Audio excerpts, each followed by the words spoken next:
আমাদের অনন্য স্টোরি সকল প্রকার পার্ট গল্প দেখতে আমাদের চ্যানেলটি সাবস্ক্রাইব করে পাশে থাকা বেল আইকনটিতে ক্লিক করে অল নোটিফিকেশন অন করে দিন।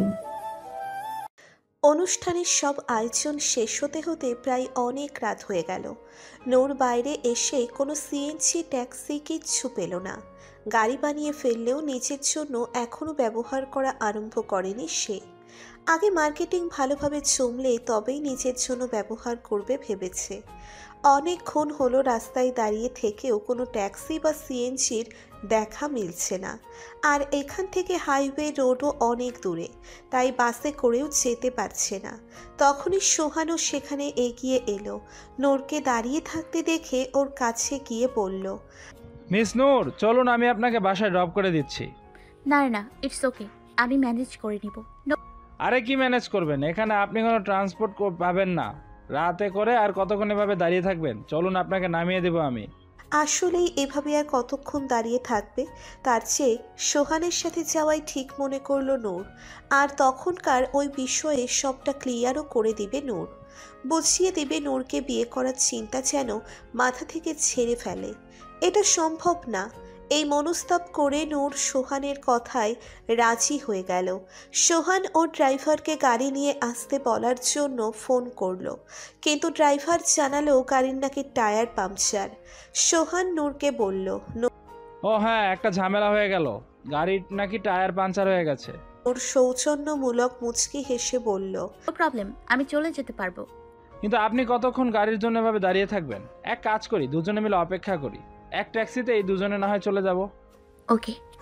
আরও কিছুক্ষণ অপেক্ষা করার পরও কোনো গাড়ি গুড়ি পেল না তারা। আজ যেন সবাই হরতালে বসেছে। এমনিতে তো সব সময় সিএনজি ট্যাক্সির মেলা লেগে থাকে, অথচ আজ একটাও দেখা যাচ্ছে না। একসাথে সব কিছু গায়েব হঠাৎ যেন হয়ে গেছে। ওদের অপেক্ষার মাঝেই হঠাৎ আদিত্য ওর গাড়ি নিয়ে ওদের সামনে এসে ঠেকালো। ড্রাইভিং সিটে বসে আছে সে। জানালার কাচ নামিয়ে সোহানের উদ্দেশ্যে বলল, মিস্টার সোহান দাঁড়িয়ে আছেন কেন? আসুন, নামিয়ে দিই আপনাকে। সোহান বলল, হ্যাঁ মিস্টার আদিত্য, লিফট দিলে তো ভালোই হতো। আসলে আমি আর মিস নূর দুজনেই ফেসে গেছি। আমি থাকতে কোনো ঝামেলা নেই, আসুন উঠে পড়ুন গাড়িতে, নামিয়ে দিচ্ছি। সোহান নূরের উদ্দেশ্যে বলল। চলুন মিস নূর, আপনিও চলুন, মিস্টার আদিত্য আমাদের লিফট দিবে। আদিত্যের গাড়িতে ওঠার মোটেও ইচ্ছে নেই নূরের। সে মানা করে দিল, কিন্তু সোহানের চোরাচুরিতে পেরে উঠল না। অতপর সে রাজি হতে বাধ্য হলো। তাছাড়া আদিত্যের সামনে সে সোহানের সাথে মিল দেখাতে চায়, তাই সোহানের কথা মেনে আদিত্যের গাড়িতে উঠে বসল। সোহান সামনে আদিত্যের পাশে বসল, আর নূর পেছনের সিটে বসল। গাড়িতে আদিত্য নূরের সাথে কোনো কথা বলল না, আর না তাকালো তার দিকে। সোহানের বাসা আগে আসে, তাই প্রথমে সোহানকে নামিয়ে দিল আদিত্য। সোহান নেমে গিয়ে নূর আর আদিত্যকে গুড নাইট বলে চলে গেল। আদিত্য সেদিকে তাকিয়ে মনে মনে বলল, সো সরি মিস্টার সোহান, আপনার নাইট আজ গুড হবে না। সোহান চলে যাওয়ার পর আদিত্য কতক্ষণ চুপচাপ বসে রইল। নূরের কোনো হেলদোল না দেখে আদিত্য পিছনে না তাকিয়েই বলে উঠল, এখন কি আমাকে সেই ফিল্মি ডায়লগ বলতে হবে, তারপর সামনে এসে বসবে? নাকি গাড়ির মালিক হয়ে গিয়ে এখন আমাকেও ড্রাইভার মনে হচ্ছে? আদিত্যের খোঁচা মারা কথায় রাগ তো প্রচুর হলো নূরের, তবে আপাতত সে কোনো প্রতিউত্তর করল না। এই লোকের সাথে কোনো তর্কে জড়াতে চায় না সে। পারলে সে এখনই এই গাড়ি থেকে নেমে চলে যেত, তবে এতে আরও সিন ক্রিয়েট করতে পারে এই লোক। তাই কিছু না বলে চুপচাপ সামনে এসে বসলো নূর। আদিত্য গাড়ি স্টার্ট দিল। আদিত্য এখনও নূরের দিকে তাকাচ্ছে না, না তার সাথে কোনো কথা বলছে। নূর ভাবছে হয়তো তার ট্রিক কাজে লেগেছে, লোকটা হয়তো এবার তার জেদ ছেড়ে দিবে, আর কখনো ওর পিছে আসবে না। এই ভাবনা নূরকে ভেতরে পুড়িয়ে দিচ্ছে। দেখ, তবুও এটাই ভালো। সারা জীবনের গ্লানির থেকে ক্ষণিকের কষ্ট শ্রেয়। আমাদের পথ সব সময় আলাদা ছিল, আর আলাদাই থাকবে। সেই পথে চলার চেষ্টা বৃথা। যার কোনো মঞ্জিল নেই, এভাবেই চলতে চলতে হঠাৎ রাস্তায় গাড়ি থেমে গেল। নূর ভ্রু কুঁচকে বলল। কি হয়েছে, গাড়ি থামালেন কেন? আদিত্য জবাবে বলল। জানি না, হঠাৎ বন্ধ হয়ে গেল। দেখছি স্টার্ট হয় নাকি। আদিত্য বারবার গাড়ি স্টার্ট দেওয়ার চেষ্টা করছে, কিন্তু ইঞ্জিন চালু হচ্ছে না। নূর বিরক্তি নিয়ে বাইরের দিকে তাকিয়ে রইল। জায়গাটাও কেমন নিরিবিলি জনশূন্য একদম। রাস্তার পাশে ঘন গাছগাছালিতে ঘেরা, তাই কেমন খুটখুটে অন্ধকারাচ্ছন্ন হয়ে আছে। এমন একটা জায়গায় এভাবে গাড়ি বন্ধ হয়ে যাওয়াটা কেমন যেন লাগছে নূরের কাছে। লোকটাকে ইচ্ছে করে গাড়ি বন্ধ করে দিল, কিন্তু স্টার্ট দিচ্ছে সেটা তো নূর দেখতে পাচ্ছে। একজন মেকানিককে তো আর বোকা বানাতে পারবে না সে। আদিত্যকে অনেকবার চেষ্টা করতে দেখে এবার নূর বলে উঠল। দেখি সরেন, আমি দেখছি কি হয়েছে। আদিত্য নূরের কথা অনুযায়ী পেছনের সিটের সাথে চেপে গিয়ে নূরকে জায়গা করে দিল দেখার জন্য। নূর নিজের সিট বেল্ট খুলে আদিত্যের কোলের সামনে ঝুঁকে গিয়ে গাড়ির চাবি ঘুরিয়ে দেখতে লাগলো কি সমস্যা হয়েছে। গাড়ি আসলেই স্টার্ট হচ্ছে না। নূর ট্রাই করতে লাগলো। নূর ঝুঁকে যাওয়ায় ওর চুলগুলো ঝুঁকে এসে সব আদিত্যের কোলের উপর পড়ে আছে। এই অবস্থায় বাইরে থেকে কেউ দেখলে বিষয়টা অন্যরকম মনে হবে, এবং হলেও তাই। হঠাৎ গাড়ির জানালায় টোকা পড়ল। আদিত্য তাকিয়ে দেখল পুলিশ দাঁড়িয়ে আছে। শব্দ শুনে নূর ওই অবস্থাতেই শুধু মাথাটা উপর দিকে তুলে বাইরে তাকালো।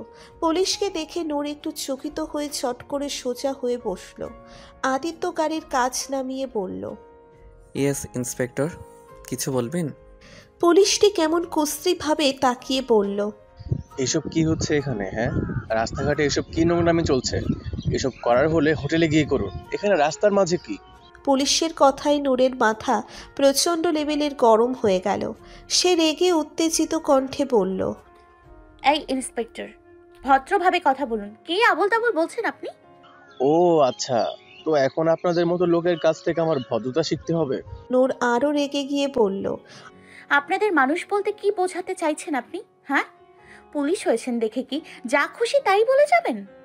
ও ম্যাডাম, মনে হচ্ছে অনেক বেশি তেজ আপনার। চলুন বের হন গাড়ি থেকে, এখনই পুলিশ স্টেশনে চলুন, তারপর দেখাবো আপনাকে ভদ্রতা। একে তো রাস্তাঘাটে অবৈধ কাজ করছেন, আবার উল্টো পুলিশের সাথে তর্ক করছেন। নামুন। অবস্থা বেগতিকের দিকে যেতে দেখে আদিত্য গাড়ি থেকে নেমে এসে পুলিশের উদ্দেশ্যে বলল। আরে ইন্সপেক্টর, আপনি ভুল বুঝছেন। এখানে এমন কিছুই হচ্ছে না। আসলে আমার গাড়িটা নষ্ট হয়ে গেছে, তাই এখানে গাড়ি থেমে গেছে। That's it. পুলিশটা এবার আদিত্যের দিকে ভালো করে খেয়াল করে বলল। আপনি আপনি তো ওই সিনেমার হিরো আদিত্য না? আদিত্য বিনয়ী সুরে বলল। জি জি, আমি সেই।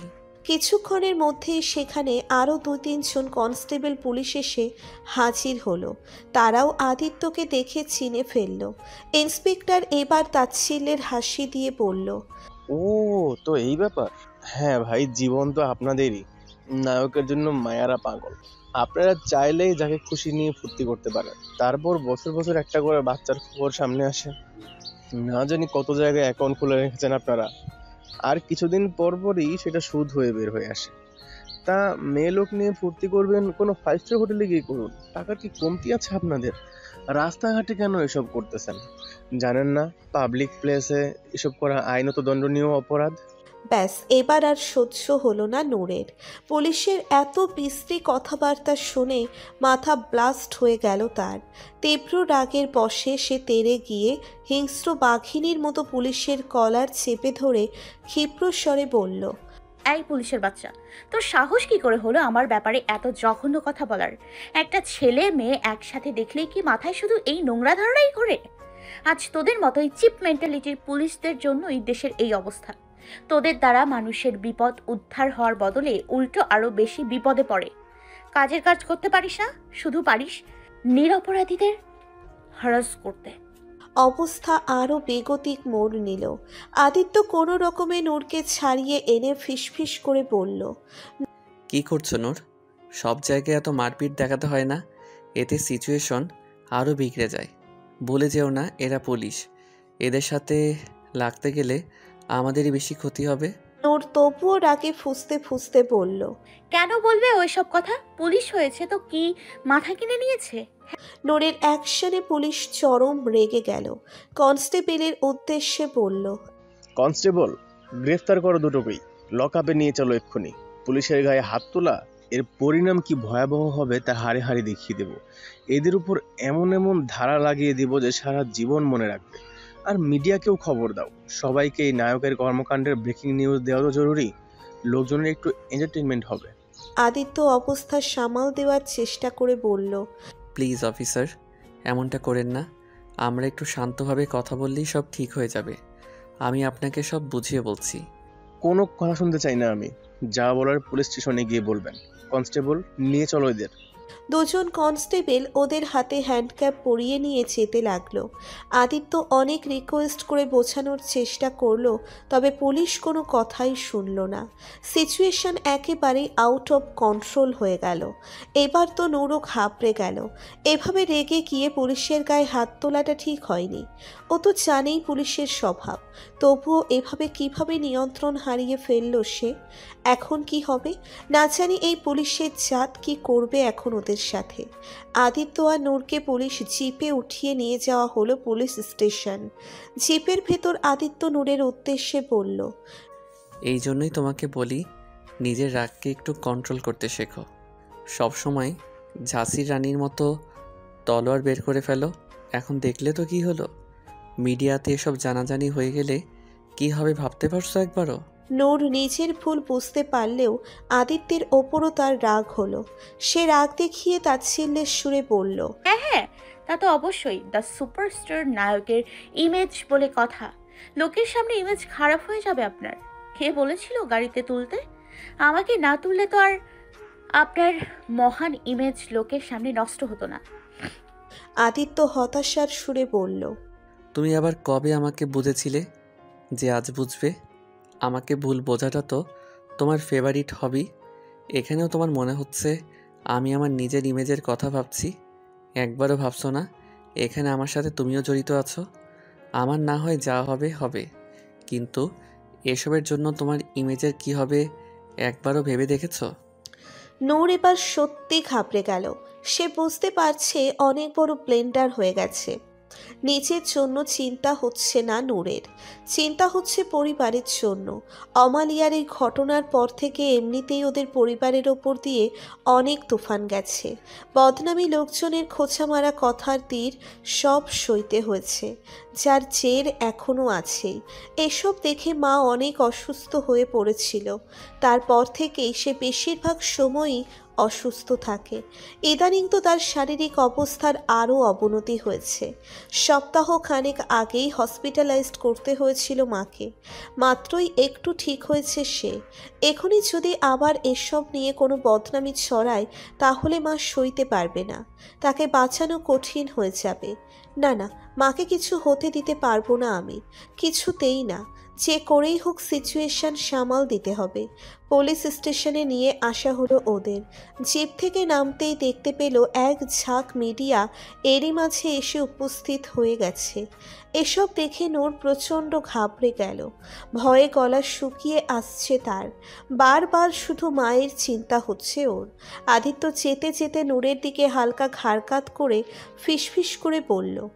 দেখো, যা করার করে ফেলেছো, এখন একটু দয়া করে চুপ থেকো। সিচুয়েশন আমাকে হ্যান্ডেল করতে দাও প্লিজ। নূর আদিত্যের কথায় সায় দিয়ে সম্মতিস্বরূপ মাথা নাড়ালো। এখন আর ওর হাতে কিচ্ছু নেই। এখন এই লোকটাই যদি কিছু করতে পারে, তাছাড়া আর কোনো পথ নেই। আদিত্য আর নূর এগিয়ে যেতেই সাংবাদিকরা ঘিরে ধরল তাদের। এক একজন এক এক ধরনের প্রশ্নের তীর ছুড়তে লাগলো। প্রথমে পুলিশ ওদের কোনো অবস্থায় ধরেছে সেটা আরও মশলা লাগিয়ে মিডিয়াকে জানালো। এসব শুনে একজন সাংবাদিক বলল। মিস্টার আদিত্য, এইসব কি সত্যি? পুলিশের দেওয়া ইনফরমেশন কি সত্যি? কে এই মেয়ে? আপনি কি এই মেয়েটিকে ডেট করছেন নাকি শুধু ওয়ান নাইট স্ট্যান্ড? সাংবাদিকদের এমন বিশ্রী প্রশ্নে নূরের রাগ তো প্রচুর হলো, তবে নিজেকে অনেক কষ্টে নিয়ন্ত্রণ করে নিল সে। এমনিতেই অনেক অবস্থা বেগতিক হয়ে গেছে, এখন আরও খারাপ করতে চায় না সে। হঠাৎ একজন সাংবাদিক বলে উঠল। আরে উনি তো সেই মেয়েটাই যাকে নিয়ে এর আগে একবার ছবির সাথে নিউজ লিক হয়েছিল। এইসব কি মিস্টার আদিত্য? আপনাদের এই সম্পর্কের কি বিশ্লেষণ দিবেন আপনি? আমরা কি ভাববো এই সম্পর্কে? এভাবে এক একজন সাংবাদিক এক এক ধরনের প্রশ্ন করতে লাগলো ওদের। সিচুয়েশন সামলাতে আদিত্য বলে উঠল, আপনারা সবাই একটু শান্ত হন, আমি সবার প্রশ্নের উত্তর দিচ্ছি। আসলে ইন্সপেক্টর আর আমাদের মাঝে শুধু একটা ভুল বোঝাবুঝি হয়েছে, তাছাড়া আর কিছুই না। উনি আমাদের ভুল বুঝে ধরে এনেছেন, আমাকে বোঝানোর সময়ও দেননি উনি। তবে এখন আমি সবাইকে বিষয়টা বুঝিয়ে বলছি। আসলে আপনারা যেমনটা ভাবছেন আসলে তেমন না। আসল ব্যাপার হলো আমরা দুজন স্বামী স্ত্রী। স্বামী স্ত্রী দুটো শব্দই নূরের উপর বিস্ফোরণ করার জন্য যথেষ্ট ছিল। ভূমিকম্পের মতো বিস্ফোরক ঘটল যেন সবার ওপর। নূর চমকে উঠে বিস্ফোরিত চোখে তাকালো আদিত্যের পানে। ভোরকে উঠে কিছু বলতে যাবে তখনই আদিত্য হাত চেপে ধরে নূরকে চুপ থাকার ইশারা করল। লোকজনের সামনে নূর চেয়েও কিছু বলতে পারল না। সাংবাদিকরা এত বড় নিউজ শুনে প্রশ্নের হুড়োহুড়ি লাগালো। আদিত্য তখন বলল, আসলে এটা আমি এভাবে বলতে চাইনি আপনাদের, তবে এখন সত্যিটা না বললে ভুল বোঝাবুঝি দূর হবে না। ওর নাম নূর। আমাদের সম্পর্ক বছরখানিক হলো। 2 মাস আগে আমরা ঘরোয়াভাবে বিয়ে করেছি। মিডিয়াকে জানাইনি, কারণ বড় করে একটা অ্যানাউন্সমেন্ট করার অপেক্ষা করছিলাম। ততদিন বিষয়টা গোপন রাখতে চেয়েছিলাম, কিন্তু এখন না বললে তো আপনারা বিষয়টাকে অন্যদিকে নিয়ে যাচ্ছেন। তাই বলতে বাধ্য হলাম, কারণ নিজের বউকে নিয়ে গাড়িতে লং ড্রাইভে যাওয়াটা নিশ্চয়ই কোনো অপরাধ না। তো everyone, meet my wife Mrs Noor Sadman Shahriar. Aditya পুলিশের উদ্দেশ্যে বলল, তো ইন্সপেক্টর, এখন নিশ্চয়ই কোনো কনফিউশন নেই। প্লিজ এবার যেতে দিন আমাদের। পুলিশ বিদ্রূপ হেসে বলল, এসব নাটক রোজ দেখি আমরা। ধরা পড়লে তখন সবাই নিজেদের স্বামী বলেই পরিচয় দেয়। কি প্রমাণ আছে আপনার কথার? আগে প্রমাণ দেখান। তবে ছবি চলবে না, কারণ ছবির উপর কোনো বিশ্বাস নেই। ম্যারেজ সার্টিফিকেট বা অন্য কিছু থাকলে দেখান। ইন্সপেক্টর, ম্যারেজ সার্টিফিকেট কি কেউ পকেটে নিয়ে ঘোরে নাকি? এখন এই মুহূর্তে কিভাবে দেখাবো আপনাদের? দেখুন, প্লিজ আমার কথা বিশ্বাস করুন। হঠাৎ এক কনস্টেবল বলে উঠল, একটা উপায় আছে স্যার। ওনারা যেহেতু স্বামী স্ত্রী, তাহলে নিশ্চয়ই আরেকবার বিয়ে করতেও সমস্যা হবে না। এক কাজ করা যাক, পাশের কাজী অফিস থেকে কাজী এনে এখানে সবার সামনে বিয়ে পড়ানো হোক, তাহলে প্রমাণ হয়ে যাবে যে এরা স্বামী স্ত্রী। ইন্সপেক্টর কনস্টেবলের কথায় সায় দিয়ে বলল।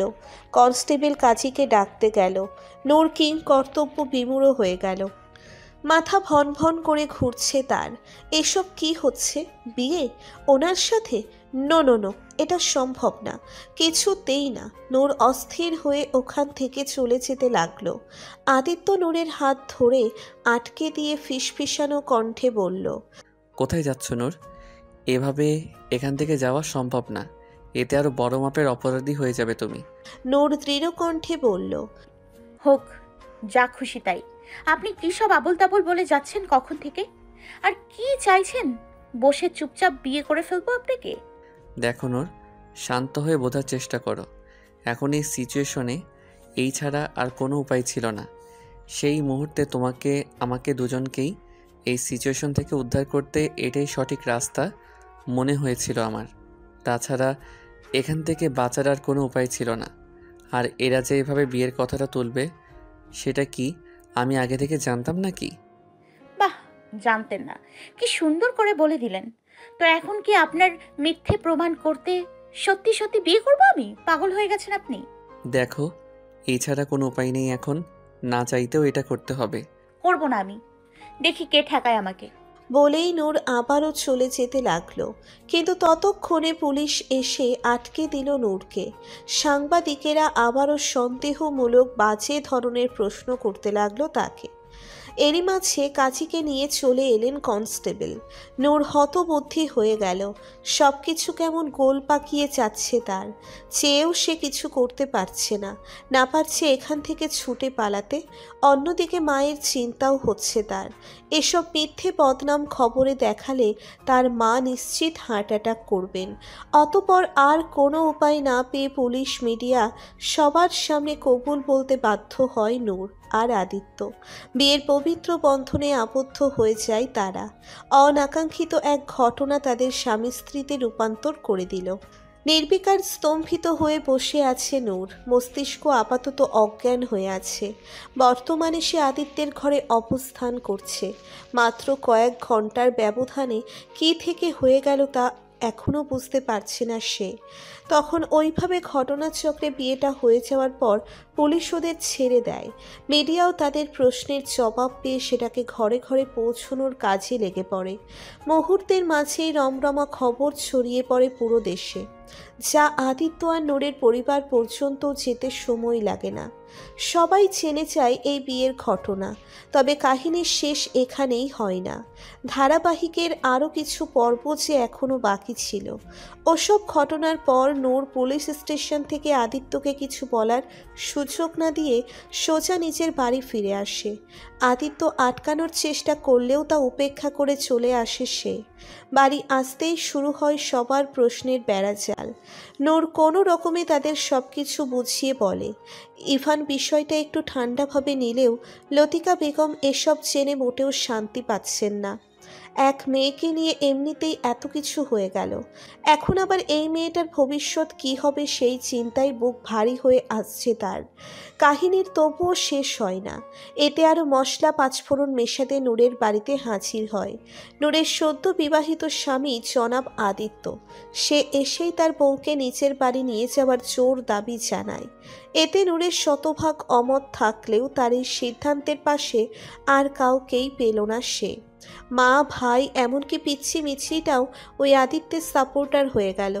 তবুও অনড় রইল নূর। সে কোনো মতেই আদিত্যের সাথে যাবে না। যেখানে সেই নাটকীয় বিয়েটাকেই মানে না, সেখানে ওনার বউ হয়ে ওনার বাড়িতে গিয়ে থাকা তো প্রশ্নই আসে না, কদাপি নহে। কিন্তু নূর তার সিদ্ধান্তে বেশিক্ষণ টিকে থাকতে পারল না। কারণটা ছিল তার মা। নূরের মা ওর হাত ধরে অনুনয়ের সুরে বলে, নূরমা, দেখ, যেভাবেই হোক বিয়েটা হয়ে গেছে। আদিত্য এখন তোর স্বামী, তোরা এখন স্বামী স্ত্রী। তুই মান আর না মান, সত্যিটাকে এড়াতে পারবি না। আল্লাহ আদেশ সব হয়েছে। যার ভাগ্যে যে থাকে কোনো না কোনোভাবে তার সাথে মিল হয়েই যায়। স্বামী স্ত্রীর বন্ধন পবিত্র বন্ধন, এটা কোনো খেলার জিনিস নয় রে, যে মন চাইলে খেললাম আর না চাইলে না খেললাম। বিয়ে যখন হয়ে গেছে এটাকে নিজের ভাগ্য মেনে নেই। ছেলেটা খারাপ না, ওর চোখে আমি সততা দেখেছি। তুই হয়তো আমলিয়ার বিষয়টার কারণে আমাদের সবার মতো আদিত্যর ওপরও রেগে আছিস, তাই তুই রাগের বশে কোনো কিছু বুঝতে পারছিস না। কিন্তু আমার চোখ ভুল দেখেনি। ছেলেটার মন পরিষ্কার, ভালো লাগবে তোকে। ওকে আর একটা সুযোগ দে। মায়ের কথায় নূর মনে মনে তাচ্ছিল্যকার হাসে। মন পরিষ্কার? হ্যাঁ, মা তো আর জানে না ওই লোকের আসল চেহারা। জানলে আর তাকে ভালো ট্যাগ দিতে পারতো না। কিন্তু ওসব কথা মাকে বলাও যাবে না। নূর তার মাকে অনেকভাবে মানা করতে চায়, কিন্তু শেষ পর্যন্ত আর পেরে ওঠে না সে। যখন তার মা এসব বোঝাতে বোঝাতে এক পর্যায়ে অসুস্থ হয়ে পড়ে, তখন নূর আর শক্ত থাকতে পারে না। মায়ের অবস্থা দেখে হার মেনে রাজি হতে বাধ্য হয় সে। আর যাই হোক, মায়ের কিছু হয়ে গেলে নিজেকে কখনো মাফ করতে পারবে না সে। বাবার পর এখন মাকেও হারানোর ক্ষমতা নেই তার মাঝে। তাই তো মায়ের কথায় রাজি হয়ে আদিত্যের সাথে যেতে রাজি হয় সে। আদিত্যের খুশি আর দেখে কে? সে তো পারলে পুরো পৃথিবীতে ঢাকঢোল পিটিয়ে তার খুশির বয়ান করে। খুশির পরিমাণ এতটাই বেশি হয় যে সে নূরকে ওদের বাড়ির সবার সামনেই পাজা কোলে তুলে নেয়। সেই যে কোলে তুলে নেয়, একেবারে ওর বাড়ি পর্যন্ত ওইভাবেই নিয়ে আসে।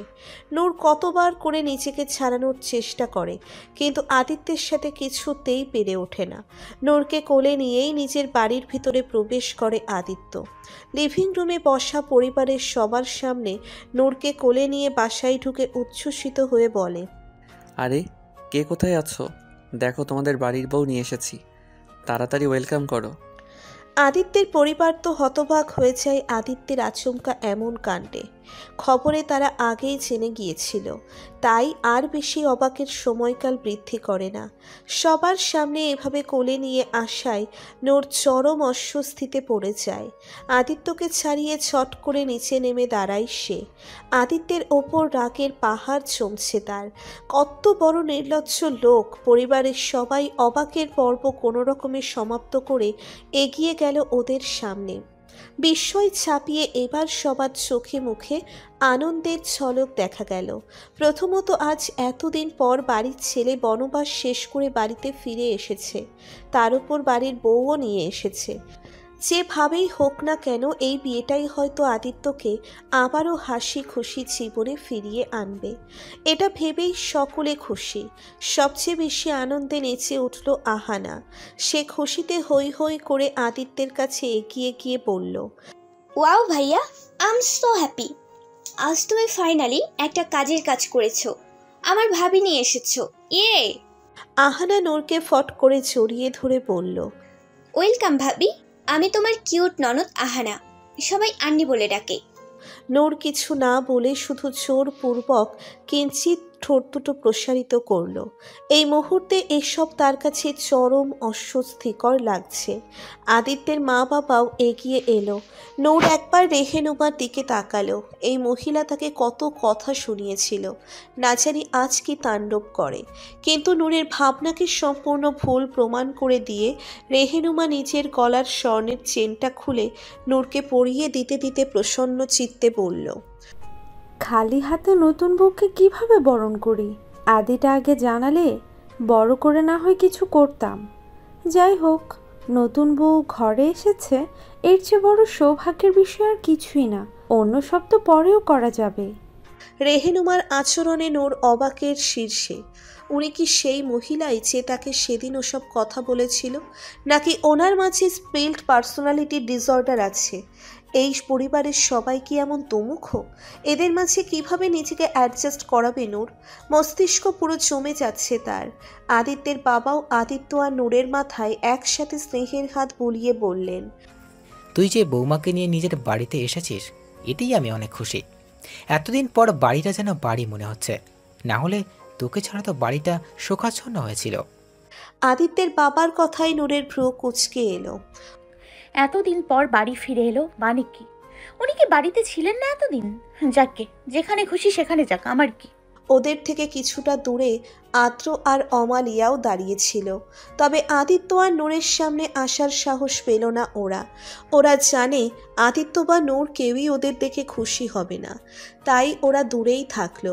এতদিন পর দুজন মিলতে চলেছে, এখন তাদের সামনে গিয়ে পুরন ক্ষত জাগ্রত করতে চায় না তারা। রেহেনুমা আহানার উদ্দেশ্যে বলল, আন্নি, তোর ভাবিকে আদির রুমে নিয়ে যা, অনেক রাত হয়ে গিয়েছে, টায়ার্ড হয়ে গিয়েছে নিশ্চয়ই। রুমে নিয়ে গিয়ে আরাম করতে দে। আর আপাতত তোর কিছু কাপড় চোপড় নূরকে দিস, চেঞ্জ করে নেবে। আমি কালই নূরের সব দরকারি জিনিসপত্র কিনে এনে দেব।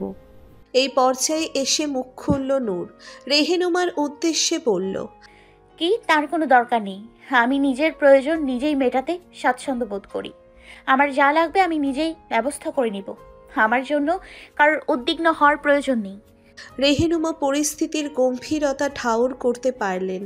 বর্তমানে নূরের মনোভাব বুঝতে পারছেন তিনি, তাই আর কথা না বাড়িয়ে আহানাকে বললেন নূরকে নিয়ে যেতে। আহানা নূরকে নিয়ে এলো আদিত্যের রুমে। তখন থেকে রুমেই অবস্থান করছে নূর। সব কিছু কেমন অদ্ভুত লাগছে তার কাছে। কি থেকে কি হয়ে গেল, এখন সামনেই বা সব কিছু কীভাবে চলবে, সেসব ভাবনায় অশান্ত হয়ে যাচ্ছে নূর। যে লোকটা তার সাথে এত বড় ধোঁকা করলো, সেই লোকের সাথে কিভাবে এই সম্পর্ক মেনে চলবে সে? মাথার ভেতর যেন স্নায়ুযুদ্ধ চলছে নূরের। মন চাচ্ছে এক ছুটে এখান থেকে পালিয়ে যেতে, কিন্তু চাইলেই যে সব সম্ভব না। জীবনটা হঠাৎ কেমন সার্কাসের খেল হয়ে গেল। নূর রুম ছুঁড়ে পায়চারি করছে আর অশান্ত মনে এটা ওটা ভাবছে। হঠাৎ চোখ গেল ওর দেওয়ালে টাঙিয়ে রাখা আদিত্যের বিশাল ছবিটাতে। গিটার কাঁধে নিয়ে স্টাইল নিয়ে দাঁড়িয়ে আছে, মুখে অমায়িক হাসি। হাসি তো থাকবেই, বদলোক যে একটা বদলোক নিশ্চয়ই কোনো বদ চিন্তা করেই হাসছে। এর ভাবনার মাঝেই দরজা খোলার শব্দে হকচকিয়ে সেদিকে তাকালো সে। আদিত্য ভেতরে ঢুকলো। আদিত্যকে দেখে হঠাৎ বুকের মাঝে হালকা কম্পন হলো নূরের। মনে হচ্ছে গলা শুকিয়ে আসছে ওর। হাত পায়ের ভেতর নিষ্পিস শুরু হলো। আদিত্য নূরের দিকে পূর্ণ দৃষ্টি ফেলল। একটুও এদিক ওদিক নড়চড় হলো না নজর। ঠোঁটে তার দুষ্টুমিপূর্ণ হাসি। নূরের দিকে তাকিয়ে থেকেই দুই হাত পেছনে নিয়ে দরজা আটকে দিল। দরজা আটকানোর খট শব্দে নূরের বুকের ভেতর আরও একবার কেঁপে উঠল। নূর নিজের নার্ভাসনেস ধামাচাপা দেওয়ার চেষ্টা করে বলল, এই আপনি দরজা কেন বন্ধ করলেন? দেখুন, আপনি যদি ভেবে থাকেন আমরা একই রুমে থাকবো আর আপনি আমার সাথে যা খুশি তাই করতে পারবেন, তাহলে সেই চিন্তা ভুলে যান। আমি এই বিয়ে মানি না, আর না আপনার মতো বেইমান লোককে আমি আমার স্বামী হিসেবে গ্রহণ করব। So stay away from me. নূরের হুমকিপূর্ণ কথা আদিত্যের উপর কোনো প্রভাব ফেলল বলে মনে হলো না। সে একই ভঙ্গিতে দুষ্টু হাসির রেখা ঠোঁটে ঝুলিয়ে ধীরে ধীরে সামনে অগ্রসর হলো। এগুতে এগুতে সে নিচের শার্টের বোতামগুলো এক এক করে খুলতে লাগলো, যা দেখে নূর আরও ভড়কে গেল। চোখ কপালে উঠে যাওয়ার অবস্থা। আদিত্যকে এভাবে এগিয়ে আসতে দেখে সে অপ্রস্তুতভাবে পেছাতে লাগলো। পেছাতে পেছাতে কণ্ঠে রাগী ভাব আনার চেষ্টা করে বলল,